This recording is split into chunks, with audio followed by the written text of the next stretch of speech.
Salam sejahtera saya ucapkan kepada semua pelajar. Oke, saya harap pelajar dalam keadaan sehat, stay safe dan juga stay home. Oke, untuk kelas kita hari ini kita akan sambung yaitu mengenai 3.1.5 yaitu menggunakan gabungan jenis data, pemboleh ubah, pemalah dan operator untuk menyelesaikan masalah. Oke, standar pembelajaran bagi kelas kita hari ini yaitu di akhir sesi pengajaran dan pembelajaran ini pelajar dapat menyelesaikan masalah yang melibatkan gabungan jenis data, memboleh ubah, pemalah dan juga operator dalam segmen kod dengan baik. Oke. 3.1.5 yaitu menggunakan gabungan jenis data, pemboleh ubah, pemalah dan operator untuk menyelesaikan masalah. Oke, yang pertama, kebanyakan aplikasi menggunakan gabungan daripada berbagai jenis data. Yang kedua, hal ini bermaksud segmen kod yang dibangunkan terdiri daripada gabungan berbagai jenis data. Ketiga, gabungan berbagai jenis data diperlukan mengikut keperluan dan kegunaan aplikasi. Oke, seperti yang saya terangkan tadi. Oke, jenis data ini boleh melibatkan pemboleh ubah, pemalah dan juga operator matematik. Oke, jika pelajar dapat lihat pada jadual 3.10 ini yaitu contoh aplikasi dan penggunaan gabungan jenis data. Oke, contoh aplikasi yang pertama adalah melibatkan permainan dan perlombaan kereta. Penggunaan jenis data integer yaitu bagi kedudukan pemenang. Yang kedua, double atau float untuk perkiraan masa. Yang ketiga, pemboleh ubah yaitu nombor pemain. Oke, contoh yang kedua adalah simulasi fashion pakaian, yaitu permainan ataupun aplikasi melibatkan simulasi fashion pakaian. Jenis data atau float ataupun double yaitu untuk ukuran badan atau baju. Yang kedua, pemalar untuk ukuran aksesori fashion. Yang ketiga adalah pemboleh ubah bagi ataupun untuk data jenis nama pakaian. Oke. Yang ketiga adalah email. Jenis data yang pertama integer untuk umur dan pemboleh ubah yaitu nama. Oke. Seterusnya adalah kita pergi kepada penyelesaian masalah menggunakan gabungan jenis data, pemboleh ubah, pemalah dan juga operator. Pelajar boleh rujuk pada muka surat 115. Oke. Langkah yang pertama yaitu penyertaan masalah ataupun mengenal pasti masalah. Oke. Diberikan masalah yaitu ini seorang usahawan pakaian tradisional dan ingin memudahkan pengguna laman seseorang untuk membuat pemilihan saiz pakaian berdasarkan ukuran badan yang dimasukkan oleh pengguna. Oke, Anda diminta membangunkan satu segmen kod yang berfungsi untuk menerima input bacaan ukuran bagi penentuan pakaian saiz S. Oke. Ukuran perlu dimasukkan oleh pengguna adalah lebar bahu, lingkar dada, lingkar pinggang, lingkar pinggul dan juga panjang lengan. Oke. Segmen kod perlu menerima input dari pengguna dan menyimak sama ada ukuran yang diberikan menempati ukuran dalam jadual berikut. Oke. Dalam masalah ini kita perlu membangunkan satu segmen kod untuk menerima bacaan ukuran yang diberikan oleh pengguna untuk menentukan pakaian size S ya. Dan ukuran-ukuran yang perlu dimasukkan pengguna adalah melibatkan lebar bahu, lingkar dada, lingkar pinggang, lingkar pinggul dan juga panjang lengan. Oke. Pada akhirnya kod yang kita bangunkan tadi kita perlulah menyimak sama ada ukuran yang diberikan oleh pengguna tadi menepati ukuran dalam jadual berikut. Oke, ini merupakan jadual. Yang pertama, jenis ukuran bagi lebar bahu yaitu tidak boleh lebih daripada 14 inci. Yang kedua, lingkar dada tidak melebihi 35 inci, lingkar pinggang tidak melebihi 26 inci, lingkar pinggul tidak melebihi 36 inci, dan yang terakhir, panjang lengan tidak melebihi 21 inci. Oke. Langkah yang kedua adalah melukis cetak alih untuk penyelesaian masalah. Oke. Sebelum kita bangunkan sesebuah ataupun satu kod segmen, kita kenalah bangunkan sama ada cetak alih ataupun sudut kod. Oke. Pada masalah tadi, kita bangunkan sebuah cetak alih. Yang pertama adalah mula dengan mula. Kemudian pengguna perlu memasukkan lebar bahu, lingkar dada, lingkar pinggang, lingkar pinggul dan juga panjang lengan. Oke. Kemudiannya kita setkan nilai bagi ukuran bahu adalah seperti pada jadual tadi. Kemudiannya kita setkan dada kepada lingkar dada. Kemudian kita setkan pinggang untuk lingkar pinggang. Kemudiannya lingkar pinggul kita setkan kepada lingkar pinggul. Yang terakhir ada lengan, kita setkan kepada panjang lengan. Oke. Kemudiannya kita paparkanlah ukuran lebar bahu dan nilai boolean bagi bahu adalah tidak melebihi 14 inci. Yang kedua ukuran lingkar dada. nilai boolean bagi dada adalah tidak melebihi 35 inci. Kemudian yang ketiga adalah ukuran lingkar pinggang, yaitu tidak melebihi 26 inci. Dan yang keempat adalah ukuran lingkar pinggul, yaitu boolean bagi pinggul tidak melebihi 36 inci. Dan yang terakhir adalah ukuran panjang lengan, dan nilai boolean bagi lengan adalah tidak melebihi 21 inci ya. Dan kita akhiri dengan tamat. Oke. Seterusnya adalah langkah yang ketiga, menulis segmen kod berdasarkan jata alih dengan menggunakan perisian aplikasi Sketch 2.0. Okay. Saya yakin dan pasti bahawa pelajar telah menggunakan perisian aplikasi ini, Sketch ini, pada semasa berada di tingkatan 1.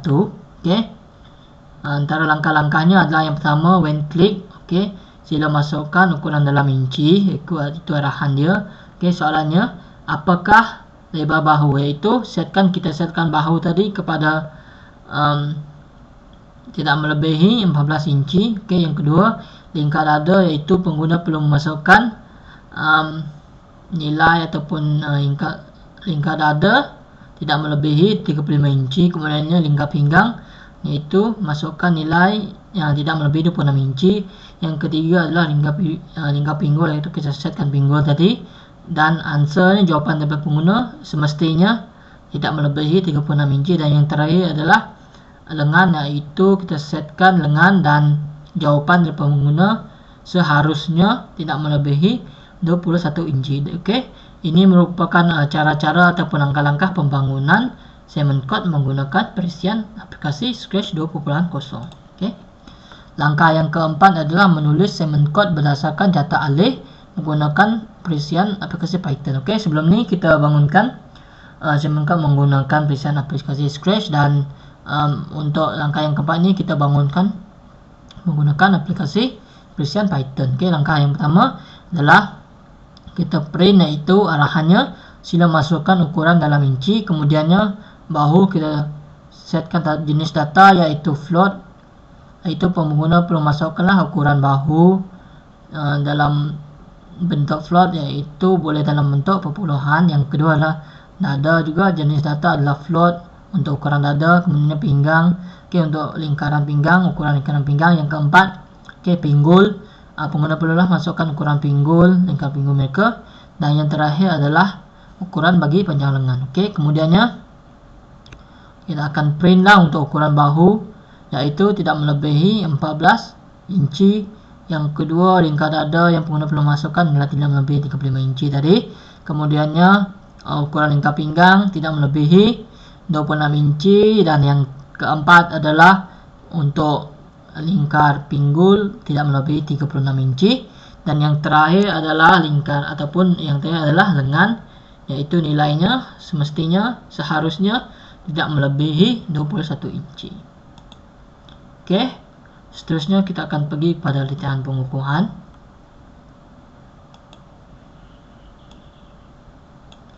Oke. Ini merupakan latihan pengukuhan bagi kelas kita hari ini, yaitu terdiri daripada soalan. Yang pertama adalah jelaskan dua contoh aplikasi menggunakan gabungan jenis data yang telah Anda pelajari. Oke. Sebelum ini cikgu terangkanlah beberapa jenis aplikasi yang boleh digunakan, yang menggunakan gabungan pelbagai jenis data. Antaranya adalah seperti aplikasi melibatkan permainan jenis perlombaan, iaitu memerlukan pengguna ataupun memasukkan jenis data, iaitu integer bagi kedudukan pemenang. Okay. Yang kedua, pelajar boleh masukkan jenis integer pemboleh ubah, iaitu bagi nama-nama pemain. Okey, itu merupakan contohnya. Okey, yang kedua adalah untuk fashion. Okey, pengguna bolehlah masukkan untuk fashion ni pengguna ataupun pelajar boleh masukkan jawapannya. Okey, yang pertama double ataupun float untuk ukuran baju. Yang kedua untuk fashion juga pemalar, iaitu ukuran aksesori. Dan yang ketiga boleh masukkan pemboleh ubah. Dan yang tambahannya adalah contoh lain adalah seperti contoh aplikasi, iaitu email, integer, kita perlu masukkan jenis data integer, iaitu nama, umur, kemudiannya pemboleh ubah, iaitu nama. Okey. Untuk soalan 1, soalan kedua, jelaskan 4 langkah utama dalam penyelesaian masalah menggunakan jenis data, pemulih ubah, pemala, operator yang telah Anda pelajari. Oke.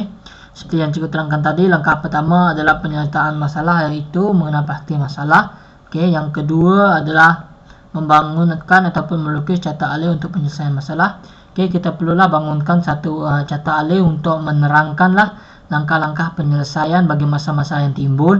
Yang ketiga adalah kita bangun ataupun menulis code segmen berdasarkan cetak alih yang dilukis menggunakan perincian aplikasi Scratch. Dan yang terakhir adalah menulis segmen code berdasarkan cetak alih menggunakan aplikasi Python, yaitu Python 3.5.2. Oke, itu merupakan 4 langkah utama dalam pembangunan ataupun dalam penyelesaian masalah yang melibatkan penggunaan jenis data, pemulih ubah, pemala, dan juga operator. Oke.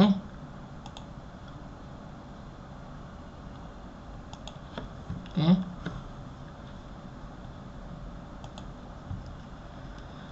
Oke, secara ringkasnya pada kelas hari ini kita telah pun belajar mengenai cara-cara untuk menyelesaikan masalah yang melibatkan penggunaan pelbagai jenis data, pemulih ubah, pemala, dan juga operator. Oke, kita juga telah belajar mengenai beberapa aplikasi yang dibangunkan yang terdiri daripada pelbagai jenis data. Contohnya aplikasi melibatkan mainan, perlombaan, kemudiannya fashion, yang terakhir adalah email. Kemudiannya pada kelas hari ini juga kita telah belajar mengenai 4 langkah utama dalam penyelesaian masalah yang melibatkan code segmen yang melibatkan pelbagai jenis data, pemulih ubah, pemala, dan juga operator tadi. Langkah yang pertama adalah mengenal pasti masalah ataupun mengenal pasti penyataan masalah.